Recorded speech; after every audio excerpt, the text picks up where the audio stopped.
My name is Vineet Malhotra and you are watching NewsX. Let's take a look at some of the top stories. Well, in the United States, thousands of protesters flood cities in all 50 states. Citizens rally against President Trump and his actions in the biggest nationwide outcry since his second term began. Donald Trump urges Americans to hang tough as newly imposed tariffs begin to shake global markets. The European Union is expected to join China and Canada and present a united front in the coming days with countermeasures worth up to $28 billion.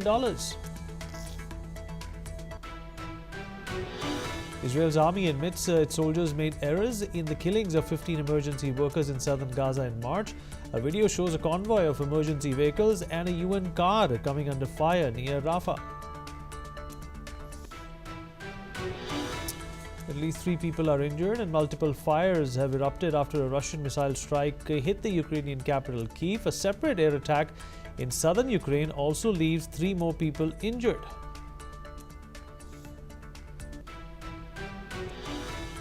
Palestinian group Hamas releases video of 2 Israeli hostages alive and held in Gaza as Israel continues its strikes. This comes as French President Emmanuel Macron plans a summit with Egyptian and Jordanian leaders to discuss the Gaza plan. Israeli Prime Minister Benjamin Netanyahu departs for the US for his visit to the White House. Netanyahu and Trump are expected to discuss tariffs, the threat of Iran, and the Gaza war. Iran's foreign minister says direct negotiations with the United States are meaningless after President Trump expresses a preference for talks with the Islamic Republic.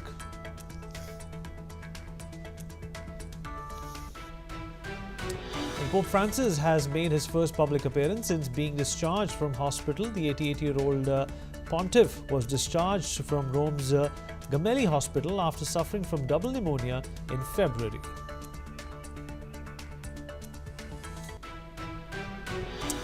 All right, starting with our top story, Israeli Prime Minister Benjamin Netanyahu has departed for Washington to meet with US President Donald Trump.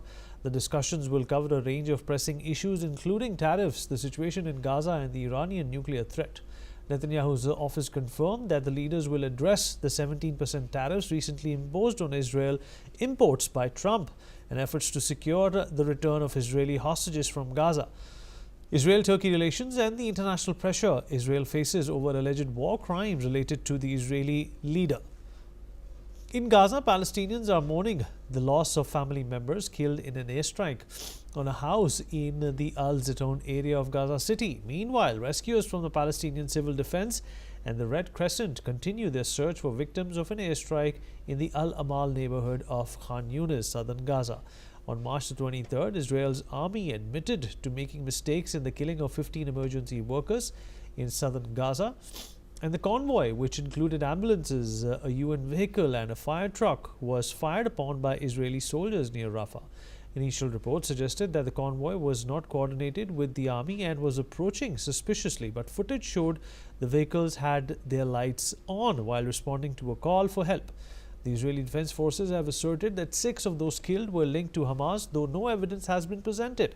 Despite the IDF's claims, the UN and others have condemned the attack, with officials confirming that 15 medics were killed by Israeli fire.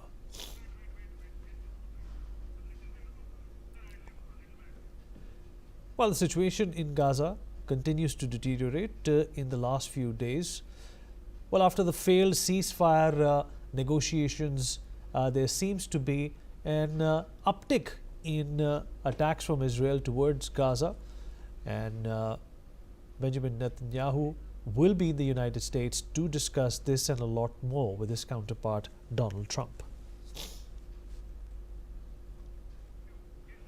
Ambassador Daniel Carman, former ambassador of Israel to India, is joining us on the program as well.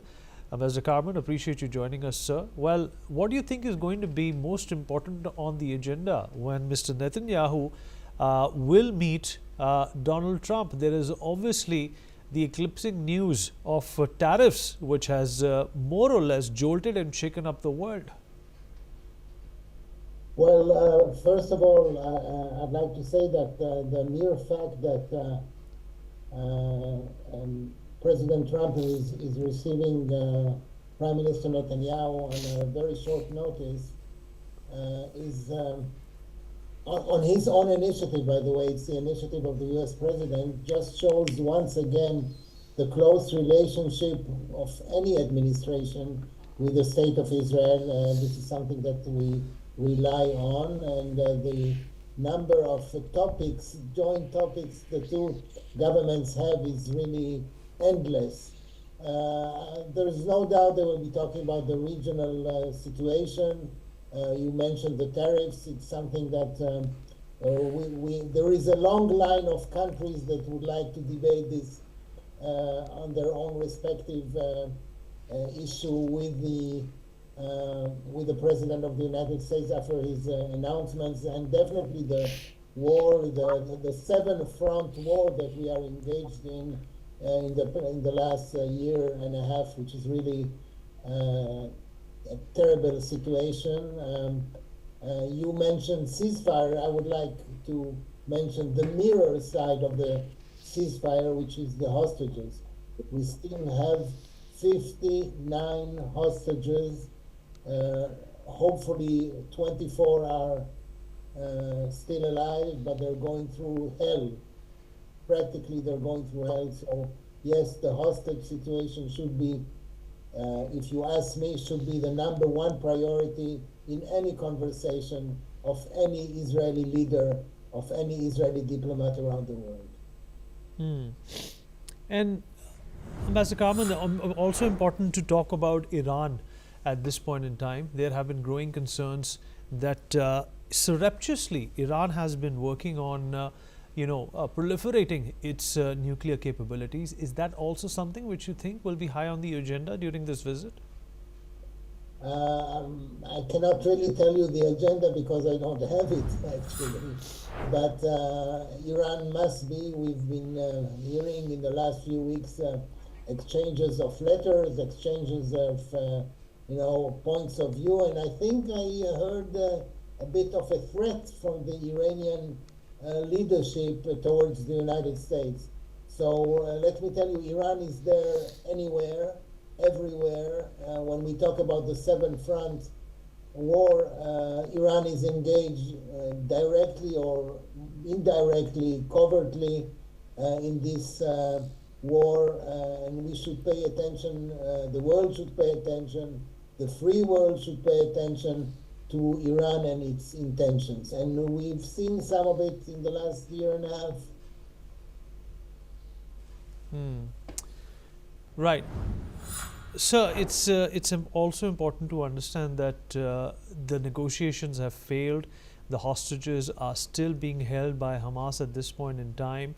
There are growing concerns within that particular region that a few more countries neighboring Gaza at this point in time are looking to surprise Israel. Is that something that you often felt was eventually going to happen and Israel was always prepared for?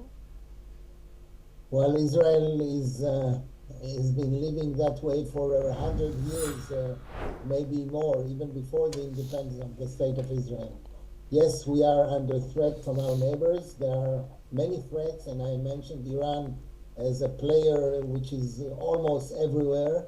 But we have managed during all those years to defend. Israel is defending itself. Its capabilities are very well known.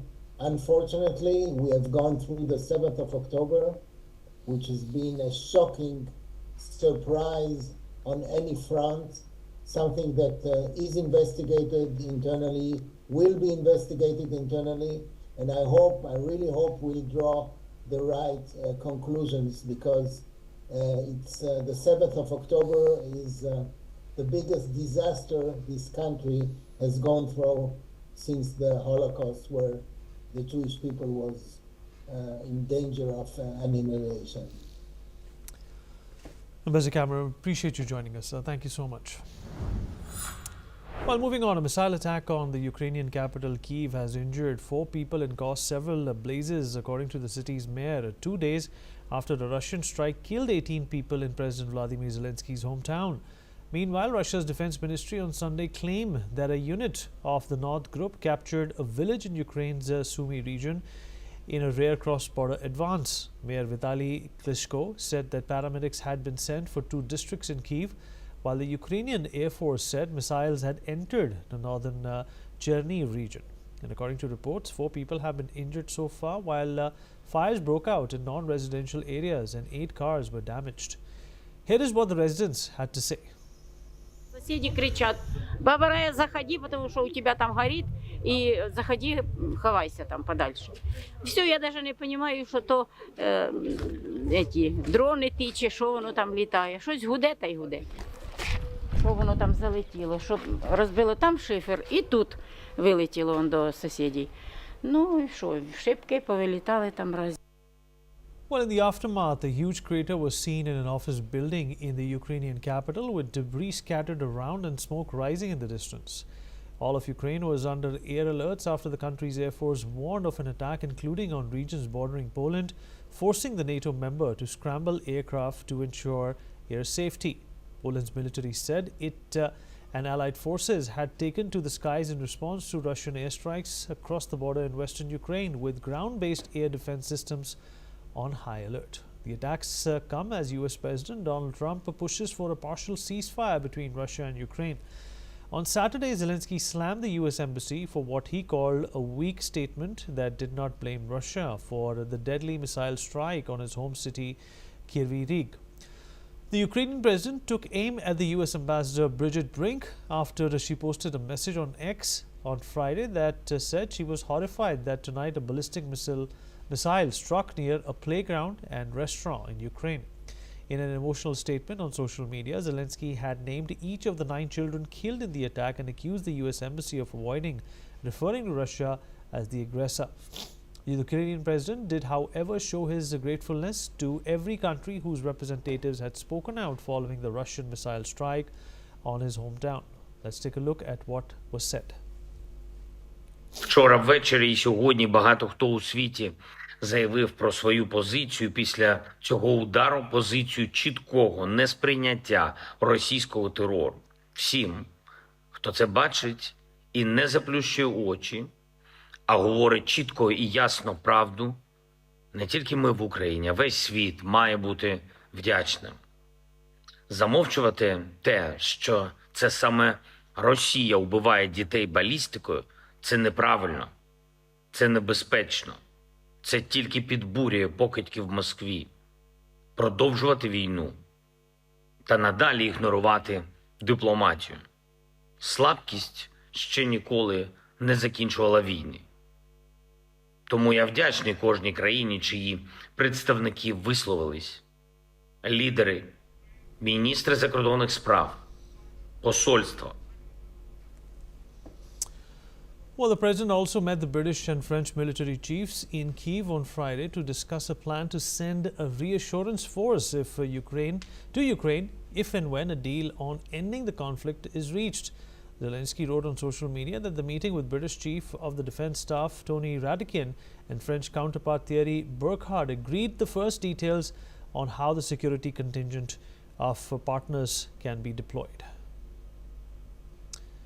Professor Alexei Haran, Professor of Comparative Politics, University of Kyiv, is joining us at this point in time. Sir, appreciate you taking out the time and speaking with us.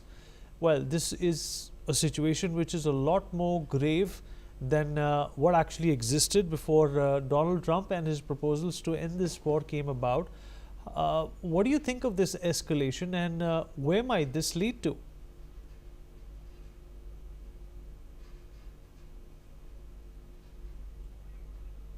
So can you please unmute yourself?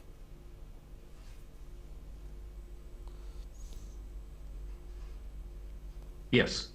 Okay, so I think that this is actually a response of President Putin to the idea of ceasefire and in general to, to stopping the war. So instead of trying, to find these ways to ceasefire, as Putin actually is increasing stakes.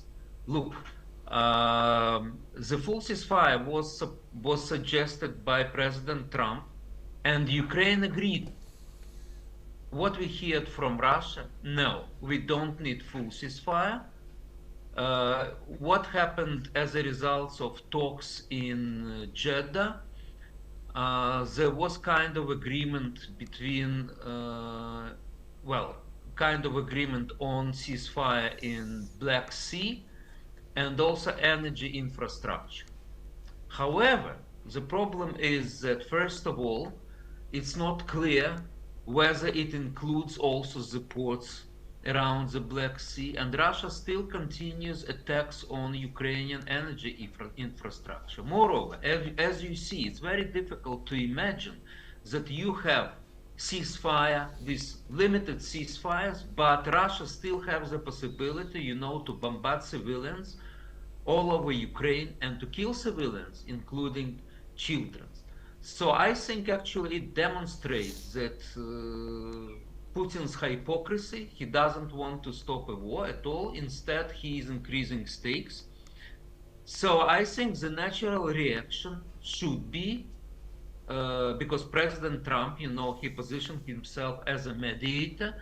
So now it's actually time, to pressure Russia for what Russia is doing. So, and we are still, to see what President Trump is going on. What we hear from Europe actually is encouraging, because Europeans understand now the situation in Ukraine, and not only the situation, but also that Europeans may be next victim of Russian aggressor.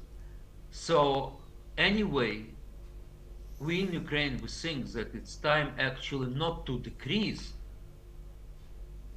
sanctions on Russia, but to increase sanctions of Russia. And definitely we would be happy if countries of the global south would also react to that in practical steps, not to support in any indirect form Russian aggression against Ukraine. Because I think, when sometimes we hear about neutrality, well, neutrality doesn't mean that you put aggressor and its victim on the same level and giving them the same responsibility. If we are talking about rapist and his victim, no, it's not the case. By the way, we remember the non-alignment movement, and the principle for non-alignment movement meant that you are not neutral between aggressor and its victim. So I hope that the other countries will also raise their voice in order to condemn Russian aggression. Right, and so do you also feel that there is going to be more galvanization of resources as well as support for Ukraine within the European Union after the way these so-called talks that happened in Saudi Arabia and the ones that may happen between Vladimir Putin and Donald Trump in the future have not really yielded the kind of losses we have seen in Ukraine, with 9 children also recently dying in these attacks?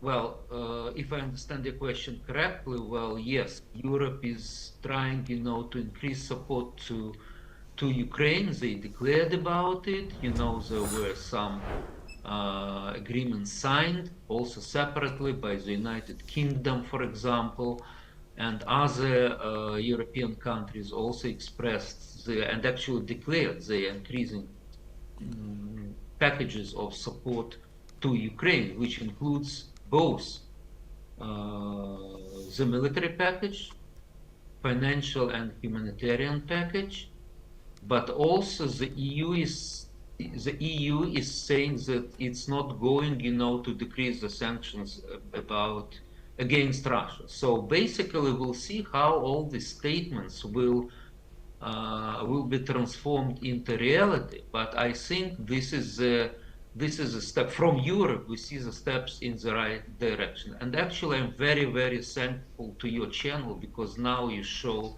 the photos of how Ukraine is what times we have now in Ukraine, yes, and you demonstrate the capital of Ukraine, where I am staying. So what's going also in the capital of Ukraine, but it's going also throughout the whole country. So thank you very much for that. Sir, appreciate you joining us. So thank you so much. All right, moving on. As stated by the Houthi officials, at least 2 people were killed in US airstrikes in Yemen's Houthi-controlled Sada province overnight. And on the other hand, a video posted by President Donald Trump suggests a much higher toll. The Houthis claim that the strike hit a solar power shop, while US officials remain silent on specifics. Trump's shared drone footage showed a devastating blast wiping out a group he claimed were Houthi militants planning an attack. This was followed by US Central Command releasing another video of fighter jets taking off from a US carrier. Yemen's rebel-run Saba news agency said that the strike actually targeted an Eid-ul-Fitr gathering in Hodeidah, killing and wounding dozens, including a Houthi police colonel. This comes as Trump administration ramps up its campaign in Yemen, conducting over 200 strikes since mid-March in response to the Houthis' attack on international shipping. Analysts say that the US strategy has shifted, now targeting Houthi command networks and infrastructure, and the Houthis have launched over 100 attacks on ships since the late 2023, sinking 2 vessels and killing 4 sailors. The strikes mark a significant escalation in the region and appear tied to a wider effort by Washington to pressure Iran over its nuclear program. Adit Kothari, founder of Indic Society, is joining us on the broadcast. Adit, good to have you here. Well, obviously, the Americans will be worried about the way the Houthis have been, raining havoc on the seas. But the fact of the matter is that they want to chop off the head of the snake, and we know exactly where it is. Absolutely. I think the head of the snake, rightly pointed out by you, Vineet, is the IRGC. I think they are the problematic stakeholders in the grand scheme of things, of whatever's happening in the Red Sea crisis. United States has definitely upped the ante since March 15th. We've seen a number of attacks going down. The sort of the expedited attacks, have almost double folded from what it used to be during the Biden regime. And this is now starting to worry the Iranian regime as well. Just 5 days ago, there was an attack by the Yemenis Houthis on the American installments as well. So basically, the installations in the shape of the American drones were basically attacked by the Yemen Houthis. So all of those things are now coming into play. And I think America is definitely looking to cull this particular problem, which has, constituted to reducing global trade by almost 1.3% ever since, this problem started way back in 2023.